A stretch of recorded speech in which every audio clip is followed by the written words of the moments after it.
اور ابن تیمیہ کے عقیدے پر بھی ہیں. تفسیر ابن کثیر جو مشہور سنی حضرات کہتے ہیں میرے پاس تفسیر ابن کثیر ہے، ان کو یہ نہیں پتا یہ ہے کس عقیدے کی.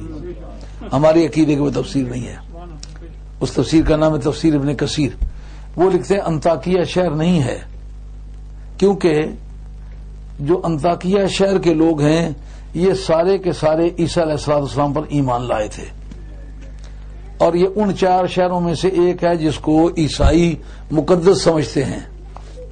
اس لیے اس شہر میں انکار نہیں ہوا، نہ ان پر کوئی عذاب آیا. اس کا جواب یہ ہے کہ جس وقت عذاب آیا وہ وقت اور ہو، سب کے ایمان لانے کا وقت اور ہو، پھر آپ کو کیا اختلاف ہے؟ در تناقض حشت وعدت شرط دا، یہ کنٹرڈکشن کے لیے 8 وعدتیں چاہیے ہوتی ہیں. اس کا ایک وعدت موضوع محمول و مکان، جس کے متعلق بات کی گئی ہے وہ بھی ایک ہی ہو، جو کچھ کہی گئی ہے وہ بھی ایک ہی ہو، جگہ بھی ایک ہی ہو، وقت بھی ایک ہی ہو. جن کے متعلق کہی گئی ہے وہ تو انطاکیہ ہے. اب ان دونوں باتوں میں ٹکراؤ اس وقت ہوگا جب دونوں کا وقت ایک ہو. جو سزا کا وقت ہے وہ اور ہو، نئی آبادی ساری اس میں آباد ہوئی ہو، ان سب نے ایمان کی دولت پائی ہو، یہ ایمان لانے کا وقت اور ہو، تو کنٹرڈکشن بنتی نہیں. یہ تو ان پڑھوں کے سامنے بحثیں چھیڑنے کی ہے نا. ٹکراؤ اس وقت پیدا ہوتا ہے جب 8 وعدتیں پیدا ہو جائیں. ان میں سے ایک بات ہے وقت اور جگہ، جس کے متعلق کہی گئی وہ بھی وہی ہو، جن کے متعلق کہی گئی ہے وہ اور تھے، تم جن کے متعلق کہتے ہو وہ اور ہے. ٹکراؤ کیا ہوا؟ جن پر سزا ہوئی تھی وہ مر گئے تھے، جو ایمان لائے تھے یہ نئی مخلوق وہاں آباد ہوئی تھی. ٹکراؤ نہ رہا. لیکن جو بات قابل ذکر ہے اور سمجھنے کی ہے وہ یہ کہ خدا کی فرمان برداری کیا چیز ہے اور خدا کی نافرمانی کیا چیز ہے. قرآن کہتا ہے جو ہم نے ان کی طرف بھیجے تو انہوں نے ان کو جھٹلایا، ہم نے ایک تیسرا بھیج دیا. انہوں نے سب نے مل کے کہا فقالوا انا الیکم مرسلون، ہم تمہاری طرف خدا کی طرف سے بھیجے ہوئے آئے. اب ایک رسول کا نمائندہ اگر یہ کہے مجھے خدا نے بھیجا ہے تو اس کا کہنا غلط نہیں ہے. اس لیے وہ ما ينطق عن الهوى ان هو الا وحی یوحی، جب وہ اللہ کا نمائندہ ہے. ایک آدمی چپڑاسی کہتا میں گورنمنٹ کا آدمی ہوں، تو یہ نہیں کہا بہت چھوٹے درجے کا بھی تو گورنمنٹ کا تو آدمی تو ہے نا. انہوں نے اس وقت ان سے پیچھا ڈال لیا، انہوں نے کہا کچھ کر کے دکھاؤ. یہ جو پچھلے دنوں میں ایک بحث میں نے کی تھی کہ کتاب کی دلالت صدق رسالت اور نبوت پر زیادہ ہے یا معجزے کی، تو میں نے کہا تھا کتاب جو ہے یہ ایک ہے پوسٹیج اور آئی ہے، یہ مقدمہ نظریہ ہے. مقدمہ باتوں کو جوڑ کے ترتیب دے کے ان سے نتیجہ نکالے تو صحت نکلتی ہے. لیکن چاند ٹوٹتا کس کو نظر نہیں آیا، سورج پلٹتا کس کو نظر نہیں آیا، درخت دوڑتے کس کو نظر نہیں آئے. اس لیے انہوں نے کتاب کا ثبوت نہیں مانگا.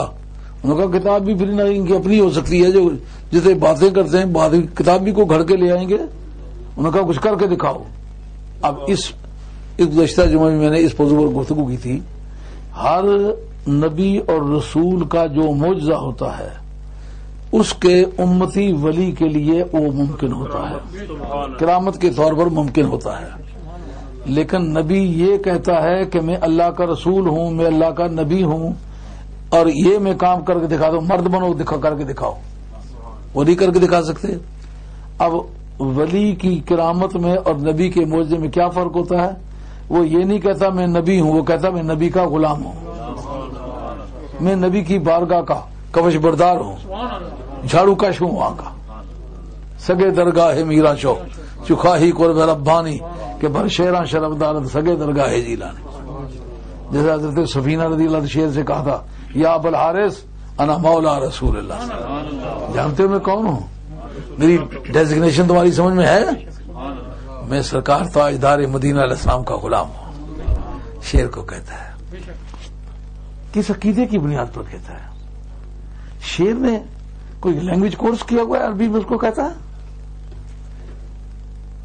ہر ملک میں سرکاری زبان وہ ہوتی ہے جو حکمران کی زبان ہوتی ہے، ان کو پتہ ہی کائنات کے اندر رہتا ہے. مدینے والی سرکار کی حکومت ہے کائنات. شیر ہو کر اس کو کیوں پتا نہ ہو کہ میں کس کا نام لے رہا ہوں؟ نہیں تو بتاؤ، جب آدمی مرتا ہے تو مرتے اسے پوچھتے ہیں کہ مر رب کا تیرا رب کون ہے؟ انگریزی بولنے والا کیا اس کو عربی آتی نہیں؟ جس طرح کی ماں کی گود کی حرارت سے اس کو ماں کی زبان آ جاتی ہے نا، قبر میں جائے گا تو سرکاری زبان اس کو آنے لگے گی. شیر بھی سرکاری زبان جانتا ہے. کہا کیا ہے؟ انی مولا رسول اللہ. دیکھا کتنی بڑی اتھارٹی آپ کے رسول کی. رسول کے وفادار بن کے دیکھیں، مزہ آ جاتا ہے زندگی کا. ہم نے بڑے بڑے بادشاہوں سے ٹکر لی، کچھ پلے نہیں، لیکن یہ یقین سے سہارا ہے ہم مدینے والی سرکار کے وفادار ہیں. ہمارا کو کچھ نہیں بگاڑ سکتا. بادشاہوں کو شکست ہوئی ہمارے مقابلے میں، اللہ تعالیٰ نے ہمیں شکست نہیں دی. جب یوں ہی کہا نا، واقعی یہ ہوا تھا کہ حضرت فاروق اعظم کے دور حکومت میں رومنوں کے ساتھ جنگ تھی، تو یہ آدمی صحابی تھے، گرفتار ہو گئے. سفینہ ان کو اس لیے کہتے ہیں کہ وہ سرکار کے ساتھ سفر میں تھے.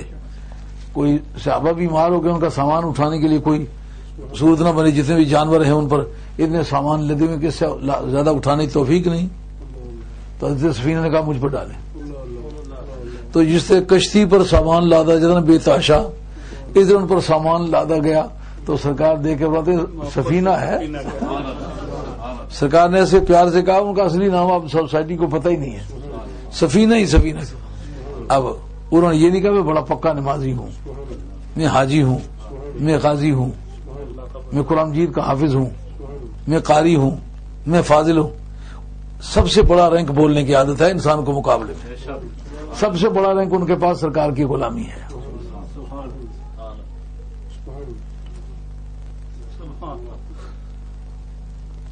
اپنے مجرم کو پہچانتا ہے.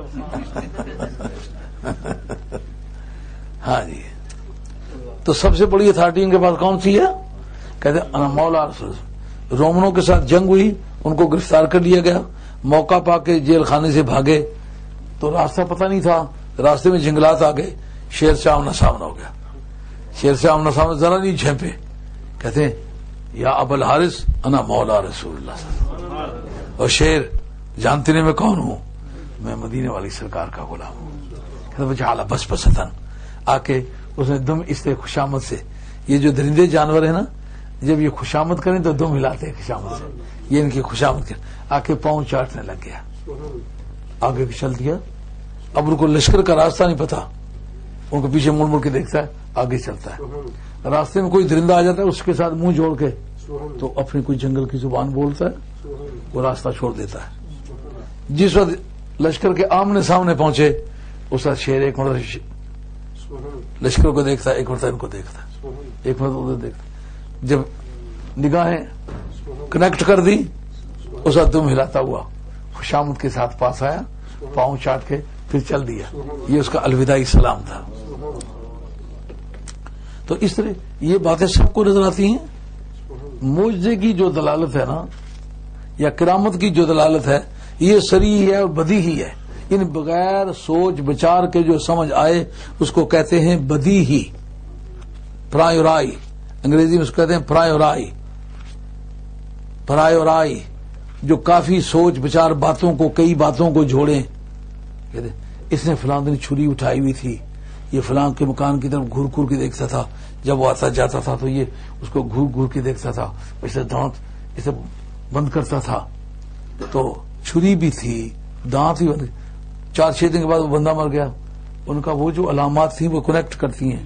اگر کوئی دشمنی نہیں تھی تو اس کو دیکھ کے ایسے کیوں کرتا تھا؟ ہر وقت اسی کی طاقت میں معلوم ہے دشمنی. اتنی باتوں کو ترتیب دینا، اس کو کہتے ہیں پرایورائی. پرایورائی یعنی کافی سوچ بچار سے جو بات سمجھ آئے اس کو عربی والے، فارسی والے، اردو والے کہتے ہیں نظری. انگریزی والے اس کو کہتے ہیں پرایورائی. اور اس کو پوسٹریورائی. پرایورائی جو بغیر سوچ بچار کے سمجھ آئے اس کو کہتے ہیں پرایورائی. جو کافی کو سوچ بچار سے سمجھ آئے اس کو کہتے ہیں پوسٹریورائی. تو یہ جو کتاب دلالت کرتی ہے نبی کی سچائی پر، یہ نظری